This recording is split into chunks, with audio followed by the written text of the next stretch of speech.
ఈరోజు మా గార్డెన్లో కోసిన కనకాంబరాలు తింటున్నాను. ఇదిగో చూడండి, అసలు ఎంత పెద్దగా ఉన్నాయో చూపిస్తాను మీకు. దేశవాళీ కాదండి ఇవి, చూడండి ఇదిగోండి, దేశవాళీవి కాదు ఇవి,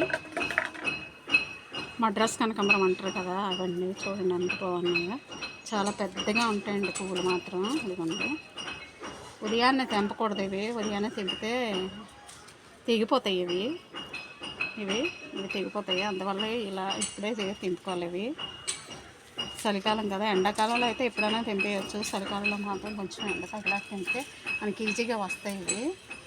ఇదిగోండి, అసలు ఒకటే చెట్టు అండి ఇది, చూడండి ఒకటే మొక్క. ఇదిగోండి మొదల, అదిగోండి చూడండి చెట్టులా ఉంది చూడండి. ఇది ఒకటే టబ్లో, ఇది దేశవాళీ. ఇది చూడండి పువ్వులు, దేశవాళీ. ఇది ఎంత చిన్న పువ్వులు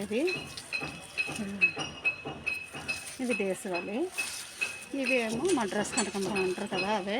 ఇవన్నీ మా గార్డెన్లో వచ్చినాయి, అన్నీ స్టెమ్ కటింగ్లేనండి. ఇవి ఇలా ఇరిగిపోతాయి, ఇలా తిరిగినప్పుడు అటు ఇరిగిపోతే ఇవి మామూలుగా ఇలా ఇరిగిపోతే తీసి ఆ కుండీల్లో గుచ్చుతానండి. అలా గుచ్చుగా వచ్చిన మొక్కలండి ఇవి. ఇదిగోండి, ఇవన్నీ గుచ్చినవి స్టెమ్ కటింగే. ఇవి కూడా చూడండి అంతే సైజుగా. ఇవి కటింగ్ చేస్తే మనకు వచ్చేస్తాయండి. ఇవి కటింగ్ చేసేస్తే మనకు వచ్చేస్తాయి, ఈజీగా వస్తాయండి. ఇవి పెద్ద కేర్ కూడా అవసరం లేదు, రోజు తప్ప రోజు వాటర్ ఇస్తే చాలు. ఇదిగోండి ఇవి కూడా ఉన్నాయి కదా, ఇది కూడా అంతే. ఇవన్నీ స్టెమ్ కటింగ్లే. ఇదిగోండి, నేను ఒక మొక్క కొన్నానండి అప్పుడు గార్డెన్లో, ఇక్కడ వైజాగ్లో కొన్నాను గార్డెన్లో. ఆ ఒక్క మొక్కవి ఇవన్నీనండి. ఇంకా ఇక్కడ అలా మొక్కల్లో వాటిల్లో ఇంకెక్కడ కనిపిస్తే అక్కడే కూర్చొస్తాను నేను. అలా వచ్చేస్తాయి, ఏవి కూడా పోవు, అలా వచ్చేస్తాయండి. ఇదండి.